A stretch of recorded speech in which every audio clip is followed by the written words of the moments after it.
Oh, fuck me, that was a close one.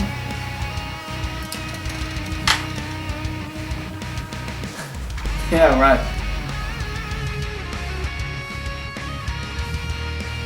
What the fuck?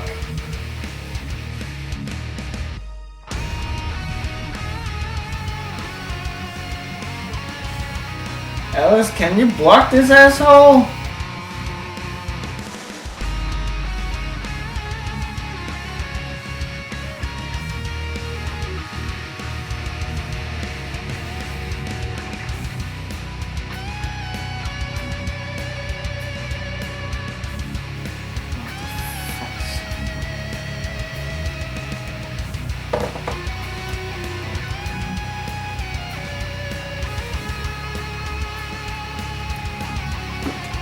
What the fuck is going on? Let's go.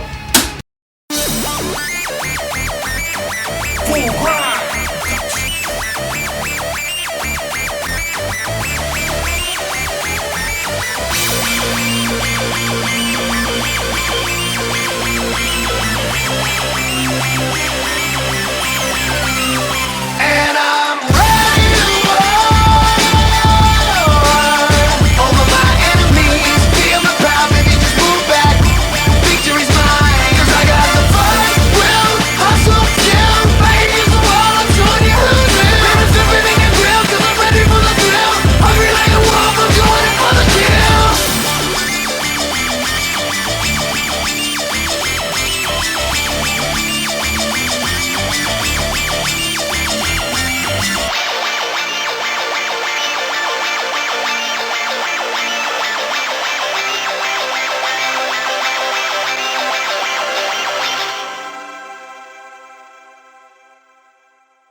Let's talk about what I've done my hardest to emphasize over and over again over the course of the many years I've been doing this show.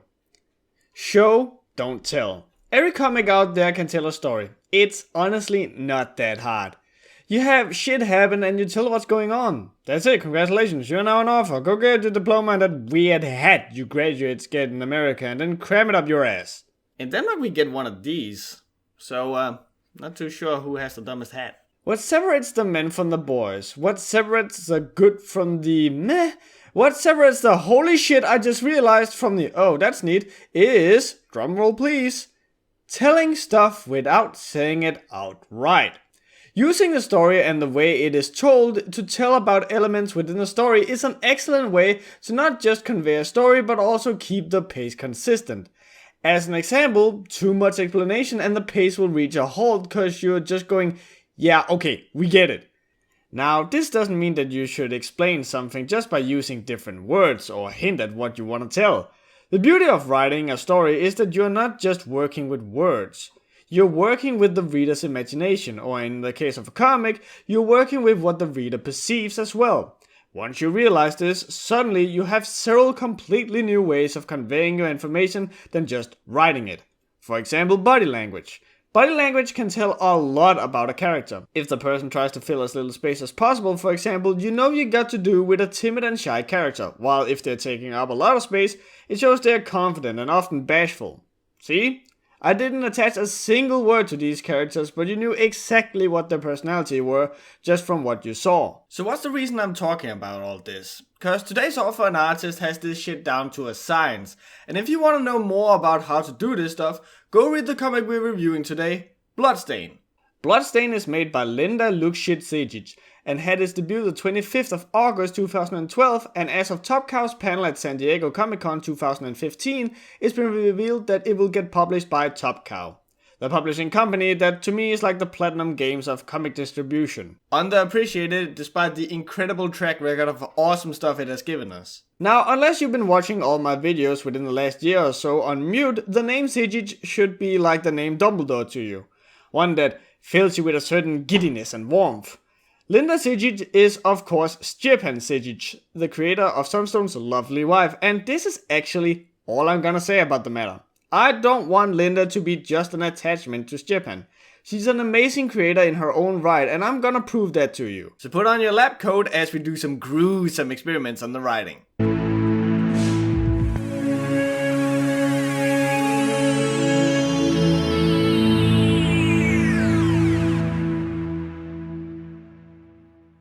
The name of this comic is not good. There, I said it. You done fucked up now! Bloodstain is the nickname that the good Dr. Bloodstain earned himself in his younger years that he got bullied with and thus has a violent reaction to every time he is called that. The problem is though that we are over 3 chapters in and at best it just seems like some childish play on his name that somewhat annoys him. There's no importance to the name as of yet, nor any hint to there ever being it.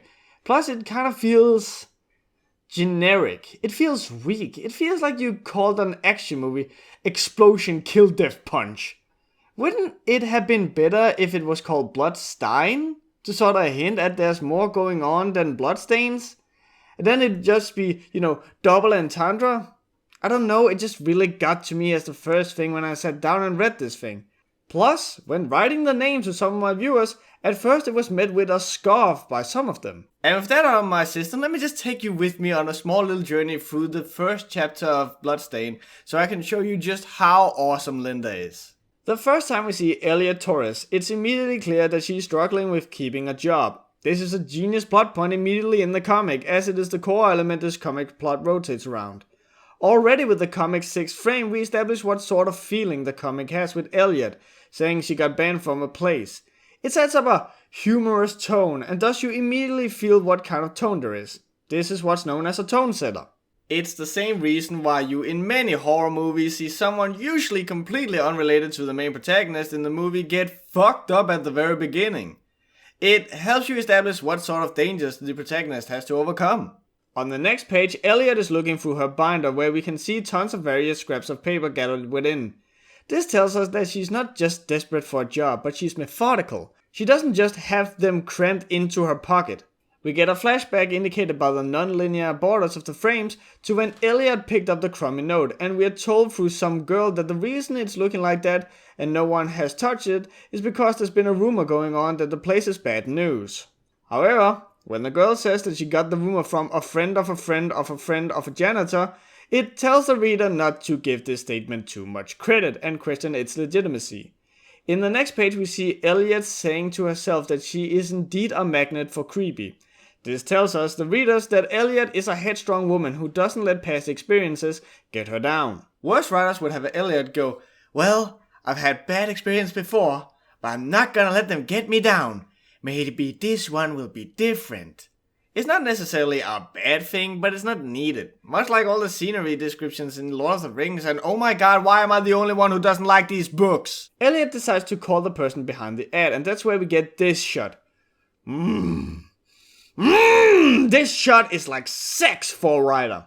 Okay, so first of all, we cannot see who the person is, which we shouldn't be able to, seeing we at this point in the story are Elliot. We know nothing of the guy. As of such, we don't get to see where this guy is either.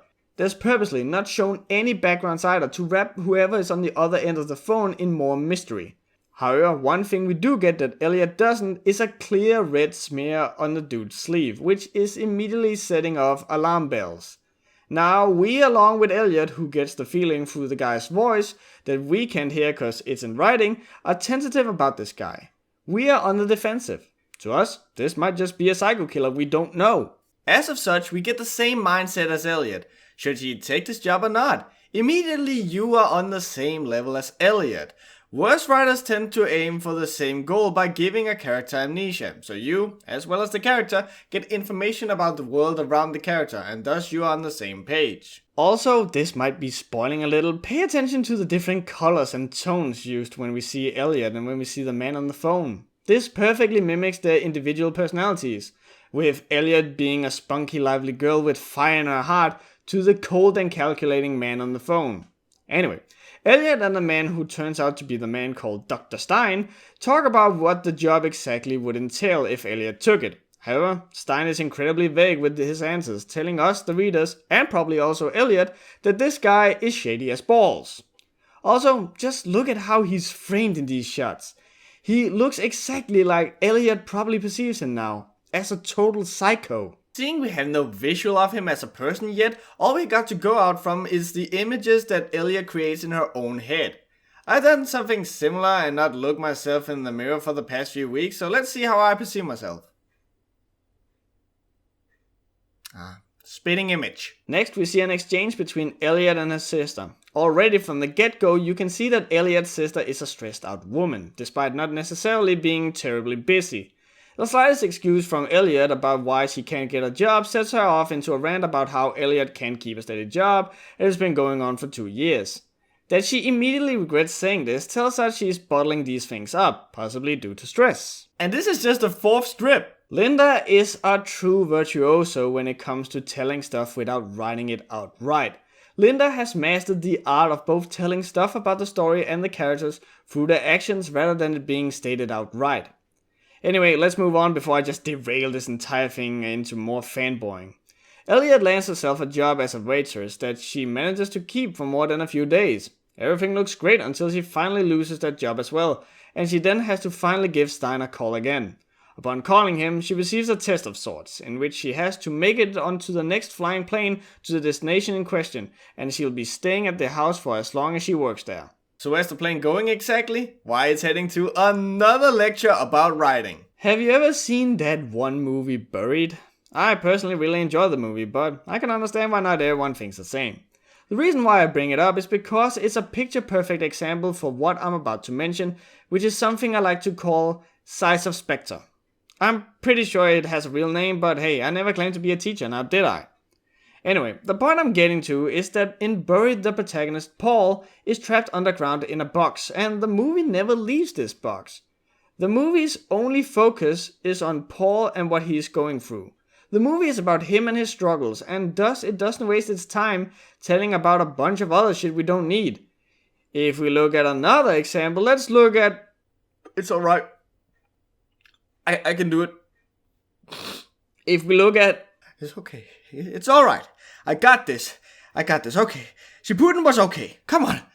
Okay. If we look at Naruto as a positive example of the opposite, while the story is still centered around Naruto and his huge poorly written yandere-esque crush on Sasuke, the main conflicts and story of the comic would not make sense to you if you did not understand how the world the story takes place in works. Therefore, the comic tells you about the different clans, how they're different, and so on. Quickly moving on, because I think I've used up my quota of patience I have for Naruto, the reason why I bring this up now is because, well, we never know where the story takes place. Every location is some funny name like Buttfuck Central, or something like that. And why is that? It's because it's not important. Linda could have easily said that this was in New York, or it was Costa Rica, or what the fuck ever, but she chose to just make it a made-up place. I can imagine it's both so she doesn't have to worry about making locations fit in with the actual area, but I'd also like to believe it's because it detracts from the story that's going on. I don't know, when you're a fan of something you just choose to wish for the best. I don't know anything about that though. Ooh, that's good. Anyway, holy shit, we gotta get going. I basically feel like a kid trying to persuade his mother into buying him a new video game here. Anyway, Elliot arrives at the spooky mansion after meeting the mansion's chef and all-around cool guy, Serge Wells. Serge. It's a fully loaded citrus soda with carbos! Is that Croatian? Wells introduce Elliot to the mansion and the general area and...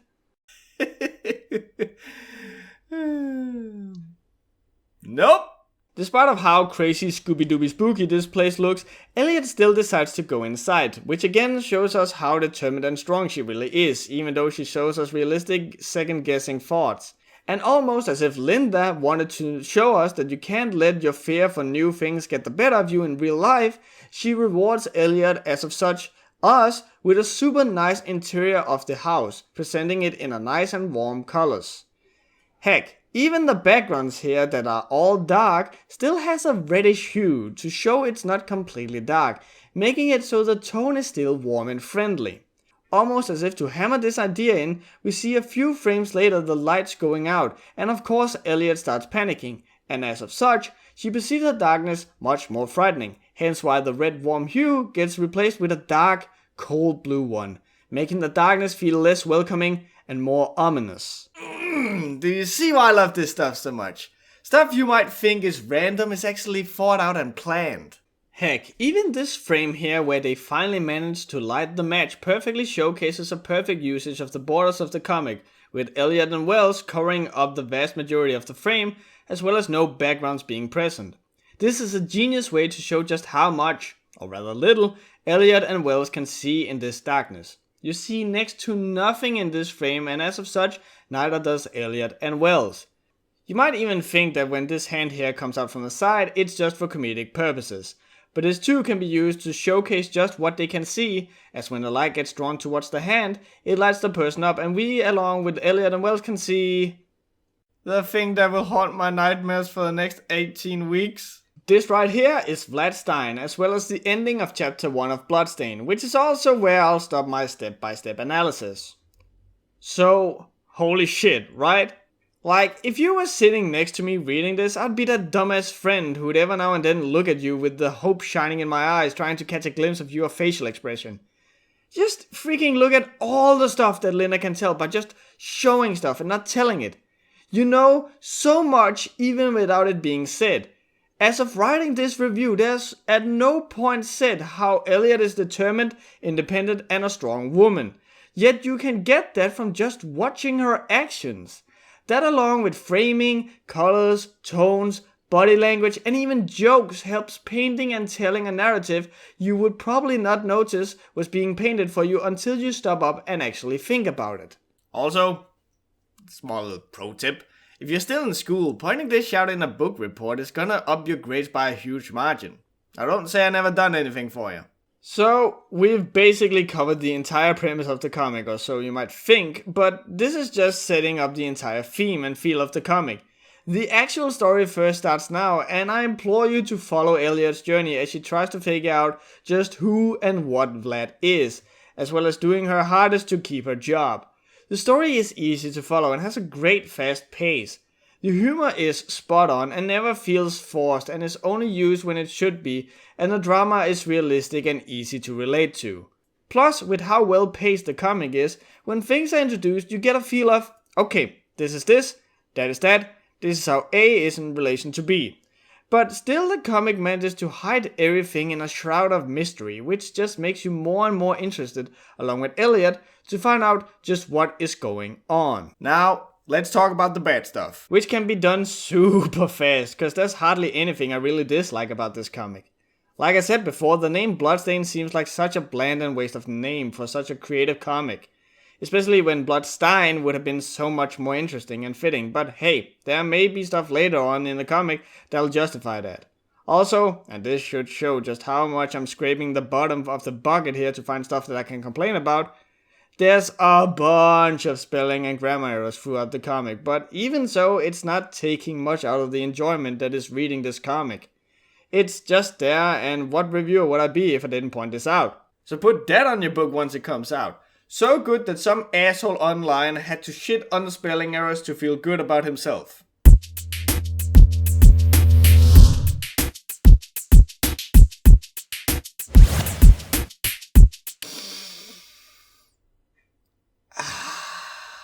This is fine art. Like holy shit. This is the mark of a professional.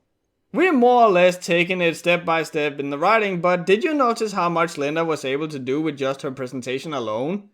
This is like a car mechanic knowing what each individual component of an engine does and why it's important. Linda has a perfect understanding of the medium she's using, and it shows. In just 73 strips, Linda has proven an almost scholar-like mastery of color psychology, usage of backgrounds, framing, presentation of body language, different angles, shadows and lighting, levels of details, facial expressions, and much, much more. You might want to take a few steps back and get ready for me to just sploosh all over here. I think what I like the most about Linda's art is her ability to use realistic expressions in both body and face to perfectly convey realistic emotions. Half of what makes these characters so real and easily relatable is how they are presented. Like, look at this. Now, obviously, I'm not gonna show the text or what it is in relation to anything else, otherwise it'd be obvious, but isn't it clear that this character is relieved? And this is without that typical wind blow thing that usually exits a character's mouth when they're sighing a sigh of relief. The expressions are downplayed, but to a degree where you can still tell clearly how they feel. I know it seems like a small thing, but it means a lot when it comes to the feel of the comic. It sticks to its tone, it doesn't go super chippy or at any point seem extra cute or... moe. Actually, Elliot is a really attractive girl and even Vlad is kinda handsome, despite the comic hardly ever presents them in any favorable way. They always come across as rather weird or dumb looking, but maybe that's what makes them pretty and handsome. There's flaws, they're humans like everyone else. Vlad has a big nose and Elliot has an almost constant grumpy look on her face. Now, one could be persuaded to think this is just a coincidence, but I doubt it, seeing in every dream scenario you see Elliot, for example, she's presented way prettier than she is in real life. Or well, in fictive real life. That's an oxymoron, isn't it? Linda has a hard and loose relationship when it comes to details, which is where it both wins points and loses some, I'm afraid to say. Now, I know perfectly well you can't expect Laura out of 10 all the time when it comes to art. You keep presenting everything like the prettiest thing in the world and it'll lose its juxtaposition for when you finally do pull all the stops and present something jaw-dropping. I mean, fuck me, if Linda or Stepan did that, I wouldn't have fallen in love with that picture over there as much as I have. But at the same time, it's much like the spelling errors, where it's more me having to point something out because it stands out in an otherwise almost stellar thing. And it's not that the comic isn't detailed, I feel it's more that it isn't polished. Now, I like the proper linguistic skills to put this into proper English words, but the lines feel kinda crummy. They sometimes feel jagged and stiff, especially on close-up. Also, the environment, as awesome as it is, rarely, if hardly ever, gets the proper shadows from the characters. No character ever really casts any shadow, or at least not any you pay attention to, which is weird because the lighting and shading on the characters work just fine. But on objects or the environment, not so much. But again, that's really all I got to bitch about, and who knows, when this bad boy comes out as a book, which you should totally buy, that problem might be fixed. But with that said, some of the details that Linda puts in the comic is nothing short of insane. Like, look at this shot. You can tell just how well polished the table is with how it's reflecting a faint hue of Elliot's clothes. Some of the details that Linda also doesn't put in the shot can be really impressive as well. Like something as simple as just blurring out the background gives the reader a perfect idea of where to keep their focus. You shouldn't care about anything in the background, so it lets you focus on what's in the foreground, much like an eye when you are out and about in your daily life. I'm already splooshing all over here, so I might as well prove that it's for good reasons. Like, we've seen the blurry background and I've talked about how important that is, but now let's focus on the opposite. Let's talk about where the background is actually not defocused. What does this mean? Well, this door here is so detailed that you can even zoom in and see the writing on the plate of the door. This is a way to tell the reader that Vlad is heading to that door. He could have just as easily have headed up the stairs, but because the door is in focus, our eye is drawn to that, and thus we know that that's his destination. This is a master in the craft, using the tools at their disposal with great expertise. A grand contrast to whatever the fuck I'm doing on this show, I know.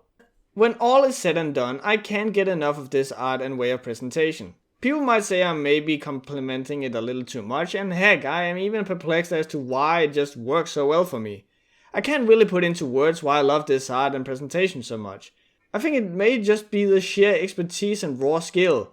Sure, it's not as flashy as, say, Ava's Demon or as recognizable as Balls to Dead, but it's arguably the most professional I've ever covered. Or maybe a close runner-up to Dreamkeepers, I don't know. So in Todd Howard's words, all of this just works.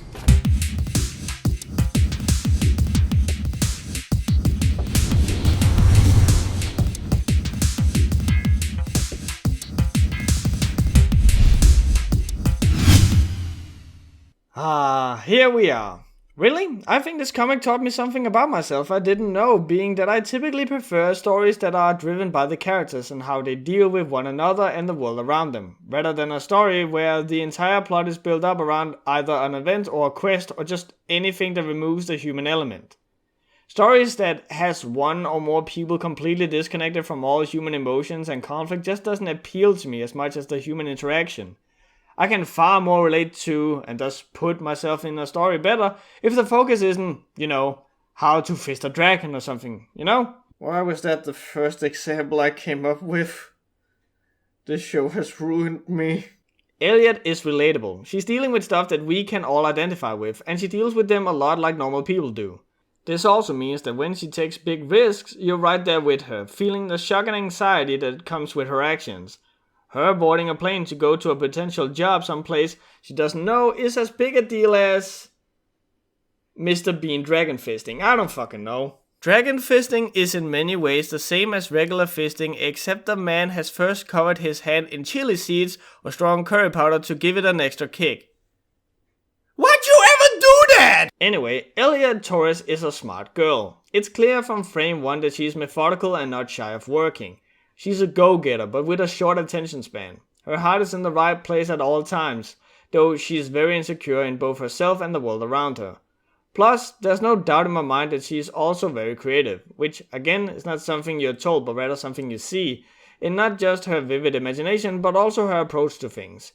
But yeah, she's not shy to get down and dirty with her jobs and can really make results. Just don't ask her to focus for too long and you're good.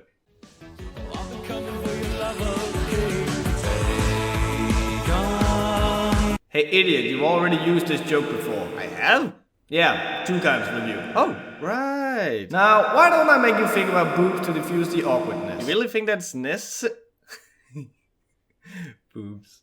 Next we have Vlad. Vlad is a scientist and a teacher, and we don't really know much more about him other than that, which seems to be on purpose to cover him in a shroud of mystery. Vlad is definitely short-tempered and usually rather socially awkward. Not only does he sleepwalk, but he'll also talk and act in a weird sleep-like trance. Like, half of the reason he even hires Elliot in the first place is because he was doing the call with her while being so sleepy that he didn't know right from wrong. This tells us he's a guy who's dedicated to his work. He's giving his craft way too much attention to the point where his personal life suffers. In short, he's working way too hard for his own good. Don't work too hard, otherwise you'll end up as this guy.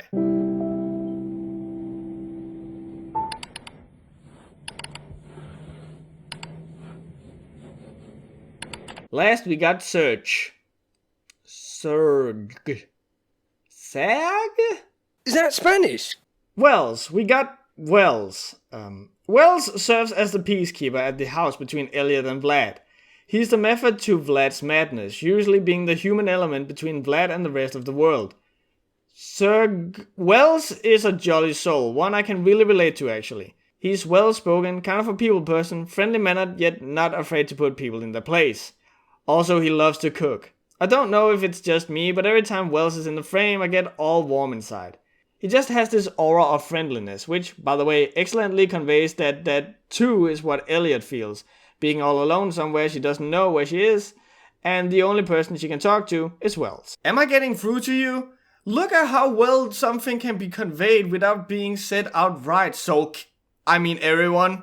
All in all, the comics characters are very realistic. They're all people I can look at and pinpoint people in my circle of friends who are identical to them. Once you can do that, you know you are well on your way to create a great cast. You want people to take those dumb tests you took as a teenager where you answer some question and it helps you figure out which character from Bleach you are. And I'm 99% sure you can do the same thing with this comics characters when it finally introduces some more people, or demons the characters we haven't seen a lot of as of yet. Admit it, you did those dumb quizzes as well. I was Renji. Boy, do I feel you judging me so hard right now.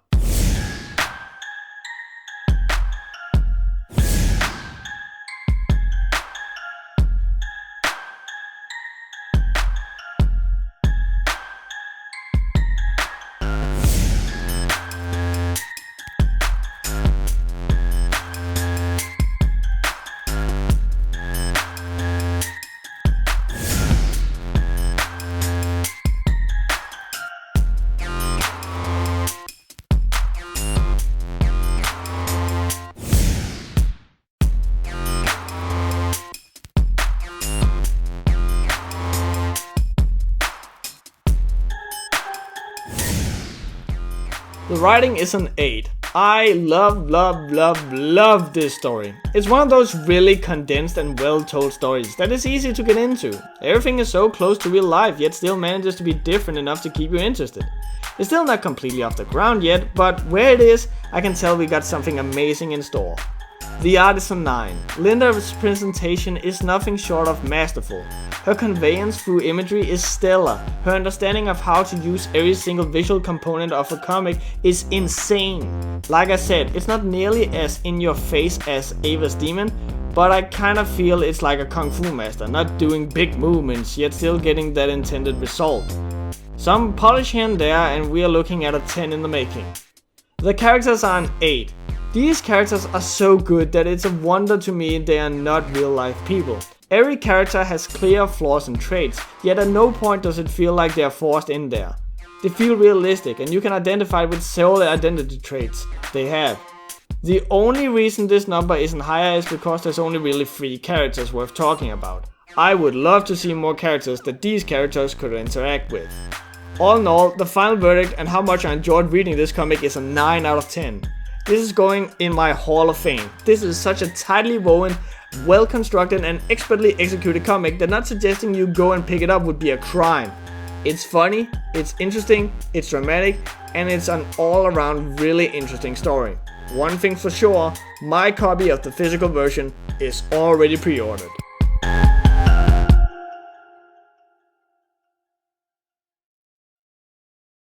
I've been meaning to talk about this comic for so long, and I'm so happy that I finally got around to doing it. This is one of those comics that just makes me happy that I do what I do. I'll see you guys in the next Webcomic Relief. Take care.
So that is me in my fanboying mode.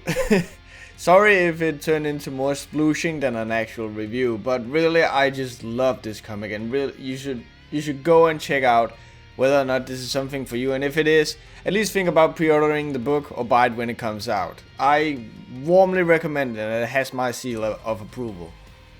This episode has been made possible by a bunch of amazing, lovely people, really lovely people. So let's just talk about them and some of the stuff that they have going on.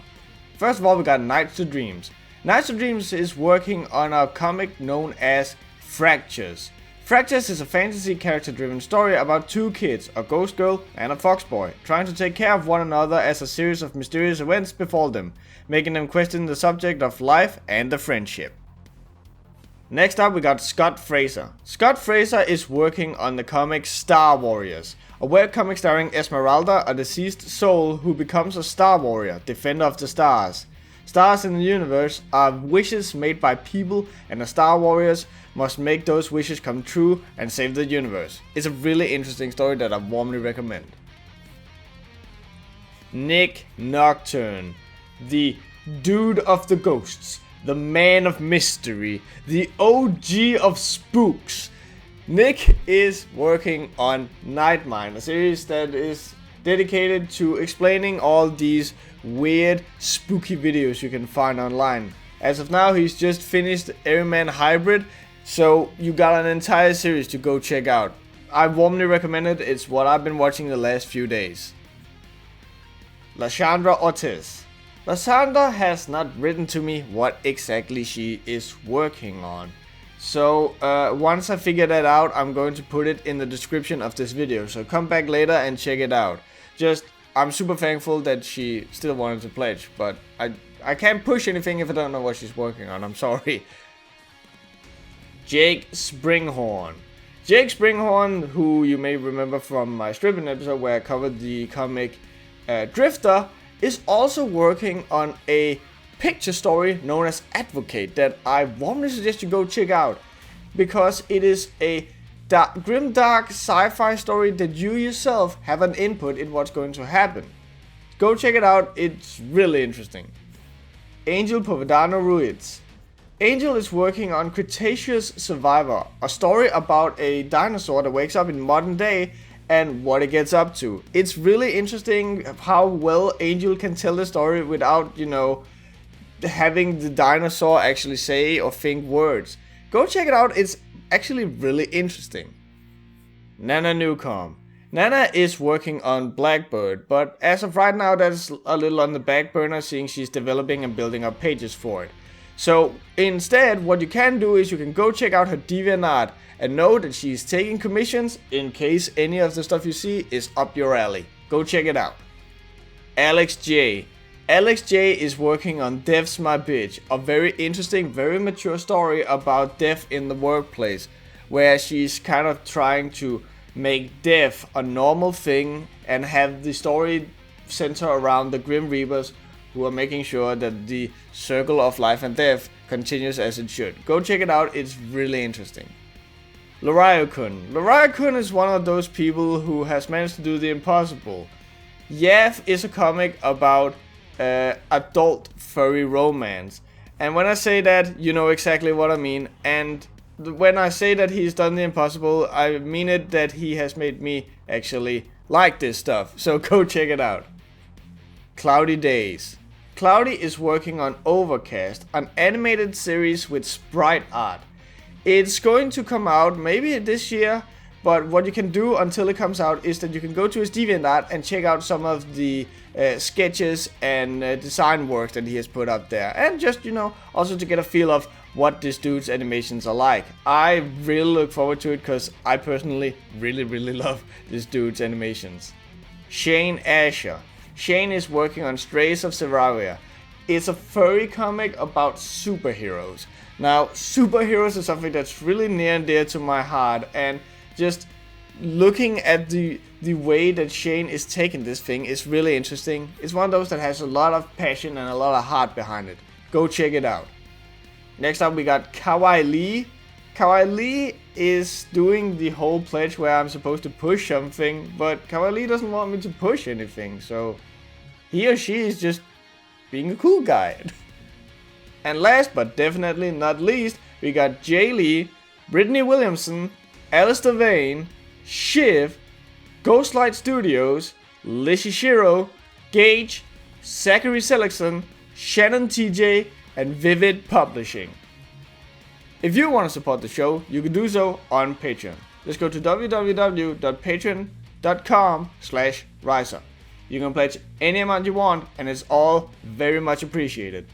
Do know that no money will be withdrawn before the video comes out, so you are not paying for me just sitting around. You're paying per video. If you don't want to support the show over Patreon, you can do so by either liking the video, share it with your friends, or just, subscribe to the channel. If you don't want to do any of that, well, thank you for at least watching the video all up to now. I'll see you guys in the next webcomic relief. Take care.